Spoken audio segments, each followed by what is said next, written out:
Okay, Formula One, Canadian Grand Prix 2024, Montreal.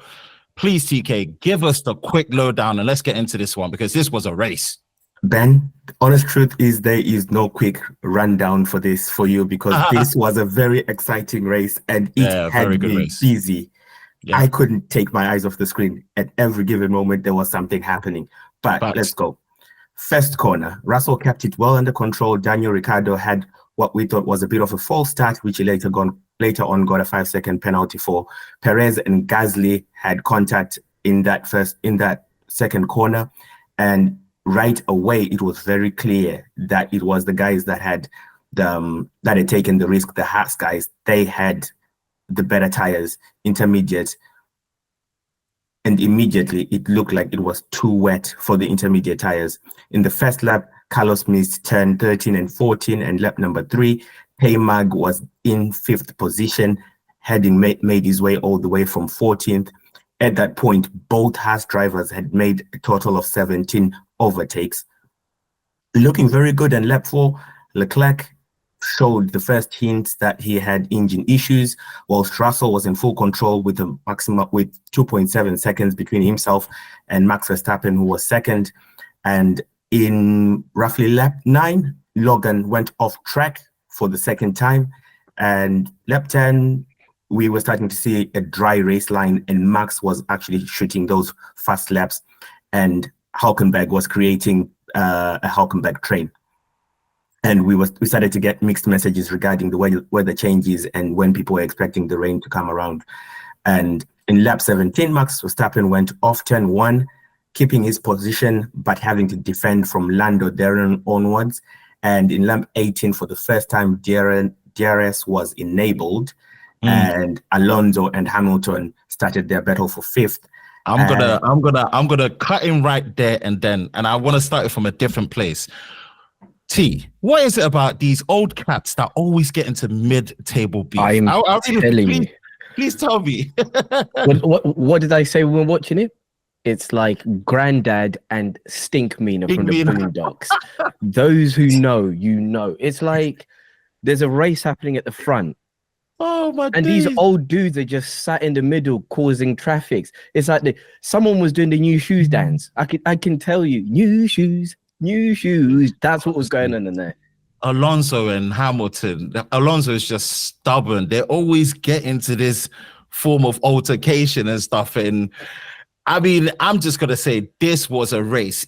I don't want to take it away from the race, but from when qualifying was as mad as it was, with again Perez not making it past Q1, the Ferraris getting knocked out in Q2, the AlphaTauri's been on smoke.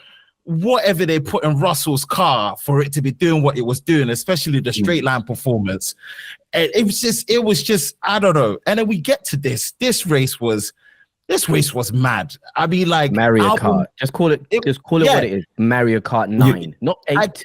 Mario Kart 9. People were going off track. Oh, it was bumper cars. You had flags waving everywhere. Bro. At one point, I was celebrating at what I said about it only takes those odd little mistakes to show those kinks in the armor. That was happening to Max. And these guys were pouncing. They were capitalizing. And it was just... I was just looking at Russell's car. I'm like, there's upgrades, and there's just like, what's in this car now with this Merc? There is superpower, supernatural powers. It's called Toto dust. That's what's been sprinkled over it. But I have to ask you, gents, as we're on this topic, are Red Bull and Red Bull Junior drivers just taught to go at cones or anything that looks like it's there for them to hit? Because Max did it. And Yuki's done very lucky. Yuki got very lucky. Like the Haas, I don't know whether it was Magnussen or Hülkenberg here, but them not going into him was very, very lucky. Yeah, very lucky on that one. Shame there wasn't a full safety car. That needed to be a full safety car. Yeah. I as late as nah, you see, it was debris in the track. It was debris. It was the last two laps of the race, so I get why they were trying not to push for it. But Albon got done. Sainz, you know what? Ferrari in general. Don't. Just literally I will remove you from this recording. I said it. That's why I said what was odd was how Red Bull were managing their cars was very unlike them, because you expect that from Ferrari. And then Ferrari literally just answered the call where it's like, hey, this is really us again. Like we just this don't, we're not really. They took the clown mask off and they showed their true colors. Both cars out. No, do you know what? I think the second car was a tactical DNF, because Sainz was just being an idiot the whole race. Yeah. He was. They had to retire that car because he went off. You saw him. The guy was doing donuts in the thing, and he was the one that took Albon out. So it's either carry on and get a stronger time penalty, or take the hit, then get a 3-place grid penalty next race, which is Bahrain. At that time, you can actually fix the car and make the car work. It was a shambles. I'm telling you now. It was a shambles. Minotti was there. Going off. Perez as well needs to have a very, very hard look at himself. I'm dead serious. He needs to have a very, very hard look at himself. No, he doesn't. He does. Bro, he does. He signed a contract. That's even more reason. He's been. I hate to say this. He's been terrible. In my opinion, he's been terrible. Like, there's not very good, but he's been terrible. Because there's been talk that the reason why they were not signing Perez's contract is because they were actually trying to motivate him. And if this is how he responds to him signing a 2-year contract, it actually shows that, look, the moment you get what you want, you take a step back and you relax. This is unacceptable for him. I don't know. Do you know what? I don't know how to put it in the nicest way possible. They should have never renewed that man's contract. Because I hate to disagree. On what? So if you think he's been terrible this season, last season, great second driver. This season, through lack of motivation, Christian being Christian, Max being Max. No, I mean, like, I can't disagree. I'm just saying, like, he needs to have a real hard look in the mirror. No offense, because nothing, in my opinion, not just because of the car that he has, but the conditions, even though it was super, super wet and qualifying was a bit of a tough one and whatnot, I don't think there was anything that indicated that he shouldn't have been in a better position, right? You're too far away from your teammate. And, you know, like, the Williams drivers are all over you. You can't get through. And then when there's nothing happening, you make such a mistake to end up in a wall to create an unsafe car. I think he needs to have a hard look at himself in the mirror. This is not how you should be a race driver of his caliber. And absolutely. Yeah. Forget the whole you're too far from your teammate. You are too far from everyone who you should be racing. Everyone who should be. He was racing Logan Sargent. And Logan Sargent, how many times did he go off track? How many times did he have accidents? Bro, at one point we said which Williams driver, and I thought, why did we even question which Williams driver came on? the moment you see Williams start off, it's Logan. I want to get it out there. Ferrari were a shambles. Before Ben gets on his high horse, they were terrible. How do you go from... It's like a riches to rags story, not the other way around. Like, you were king in Monaco and you drove the race of your life. How did you do that, then DNF in the next race? And the race where the car wasn't competitive, however, you would think, though, to carry the momentum... Tyre strategy was terrible. Bro, typical Ferrari. Strategy was. I'm gonna have to swear, tyre strategy was fucking terrible. The at which pit point? Stop was at even. Which point? You mean at the whole entire race? Everything. So this reminds you of Binotti. This actually reminds you. Binotti must have been the technical director for this race, because we started off on the right tyre, didn't change it in time, then changed it to the wrong tyre, spun off, then came back. Then, I mean, he's had more pit stops in this race than he has all season. Something's wrong, and it's not the car. I think it's the driver. He's still hungover from Monaco. I was about to say, isn't this the same driver that we celebrated 2 weeks ago? Is it really the driver the problem? It can't be the car. Honestly, I've said this. It's not about doing what everyone is doing, right? But there is a reason why all of them were changing to intermediates, and then you've gone and put slicks on at that time. It's like a go-kart team. A go-kart team wouldn't make that mistake. I'm gamble. dead serious. It's a gamble that you expect from Haas because they have nothing to lose. No. Haas was team of the day. The way those 10 laps, me and Ben were sitting going, no. Yeah. And K-Mag gained 9. Either K-Mag or Okenberg gained 9 positions K-Mag. in the first 3 laps. 9 positions, unheard of. Give that man a bonus. They were tactically on, like, to put wets on. That's what you call doing a tactical gamble. Ferrari, when I say absolute disappointment, it further reinforces my point that they've always had a championship winning and competing set of cars, but they've constantly remind us they are not tactically made to cross that finishing line and stay the course.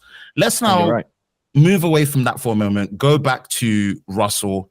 Let's go back to the Papaya Orange boys, and then go back to Lewis and Verstappen. To me, I'm very, very, very disappointed in Russell, and I'm low-key disappointed even in the McLaren boys, right, that they did not capitalize on Verstappen making mistakes and crumbling a little bit. How Verstappen still won the race is credit to him first. I want to give him credit for just absolute composure, but how he won the race in that condition, in my opinion, is a very bad look on Russell, especially. His composure was absolutely poor. It got to a point he was going to railroad one of the McLaren drivers off. He, in my opinion, low-key needs to look at himself as well, because Toto was even telling him, dude, you need to really stay calm, because you're just going to mess it up for not just us, but a good pile of people where people are going to hate us if you're being erratic like this. And his head being down is very deserving, even though he got 3rd place. Just putting it out there.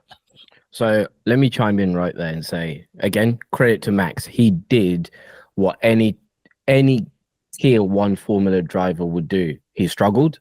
However, he carried it home. Woody, for example, Woody was on pole yesterday, and Woody crumbled that race. He led and he lost it, led again, lost it. He was taking too many risks. Then all of a sudden he's racing his teammate. Like, who makes that call with 2 laps to go? Doesn't matter who's got the faster car. He could have sabotaged both their races at that point. Yeah. He's then racing him and Lando, like the wave thing. See that? We need to find it on playback, because I don't think I give it enough credit, the 2 little waves they did to each other, because I didn't catch the first one. But the second one, there's definitely something going on there. Lewis, you could tell Lewis is frustrated. It's clear now he's proper frustrated, because George mentioned yesterday after qualifying, he's had 3 sets of upgrades. Lewis has had 2. So it'll be interesting to see what 3rd upgrade George had, because that car moved like a stabbed rat today. Absolutely. In straight lines, it was quicker than Red Bull. The Red Bull couldn't catch it for whatever reason. It was more driver confidence, and George got really cocky at one point. He got really, really cocky. I don't know. Lewis is signed out, and we've still got 15 races to go, and the man is signed out. He's not there. They're not giving him what he wants, and I get it. And for the Papaya boys, they're low key becoming that team now. They work together really well, really well. They need to tap into their killer instincts, man. There's a killer. I've said it. There's a killer instinct and a level of, okay, I think they've got good composure overall, but there's a killer instinct of going for it and really attacking and just gunning for it. They need to tap into, and it didn't happen. Credit to Max. I would probably call my driver of the day. Before you get to that, you guys haven't given this man a chance. You guys are here for blood. You guys are here for blood. Everyone is just throwing daggers everywhere. We haven't got to the good bits. We are going to talk about some good stuff as well. Okay. As part of this messy sandwich, I actually think credit to where it belongs. Max did a good job. Russell, I think, we're being a bit too tough on him, to be honest. The track was very wet and the conditions were not favorable. He did make too many mistakes. This is the Russell that I actually expected last year, driving a very fast car for the first time, but unfortunately the car was slow. Mr. Hamilton, yes, he's absolutely checked out. And I actually think that's the reason why Russell took that gamble on the second from last lap, because he knew that Lewis, being the veteran and the experienced driver, he would know that, look, we would rather finish here in fourth than battle Russell and both of us finish. And the Papaya boys, I don't know. Something happened over the last couple of weeks. Maybe it's the fact that they know that they have a very fast car. They've become very complacent and stopped going for that gap. You've got a point. I hate to admit this. I hate to agree with you. I think Oscar and Norris have got to that point where they know when push comes to shove, that car will perform and it will outperform the Mercedes. And that's why they sit really comfortable knowing that if they were in a straight line race, the Mercedes is always going to be behind. Yeah, which is fair. Well, yeah. Your driver of the day. No, I'm going to get to the good stuff before we get there. Let me get to the good stuff. Danny Rick scored points, gents. No, honestly, the Tsunoda lost control. It put the the Alpine guys up more than it should have. But I give it to the AlphaTauri boys in general. They were fast. Ricciardo scored points. They had a great qualifying. Have to agree there. Yeah, AlphaTauri were really good. And I bring more good news. Ocon doesn't have a job next year. Who called it? I did I not call it? We all called it 5 years ago. No, but he said, no, but remember he was saying, well, who do you get rid of if that's going to happen? I said, of course you get rid of Ocon. Ocon has been the most problematic from the jump. So at this point, you got to start paying me for my crystal ball skills. he will end up at Haas. Why? We'll see. I don't think so. He hasn't been a good teammate this whole entire time. He hasn't been a good teammate to anyone. Yeah, we'll see. And but yeah, for me, Aston Martin had a good place. My last bit of good news. I predict good news comes in 3. Carlos Sainz still doesn't have a job. Yeah, it's a tough crowd right now. It's a real tough crowd right now. There was a real please come and work for our team from James Vowles in practice. The man is planting all the right seeds to get Carlos Sainz to go to Williams. And you know what? I actually want him at Williams because the way he said they recruited 30 people from different teams. If they're recruiting 30 people, that means there's investment. Whether or not they're going to stick with the same powertrain, with the 2026 regs coming in, I think if Carlos Sainz goes there next season, their car in 2026 will be really competitive. There's never been a silly season like this before. Yeah, it's going to be major. It's actually thinking about the shuffles, who's not going to make the cut, who's going to be where. It's going to be a very, very silly season. I agree. But yeah, we'll hit the drivers of the day. You know what? I was just very, very, very impressed with Kevin Magnussen. I think he crawled back well. I've been quite hard on him. He was my race driver of the day, personally. You what?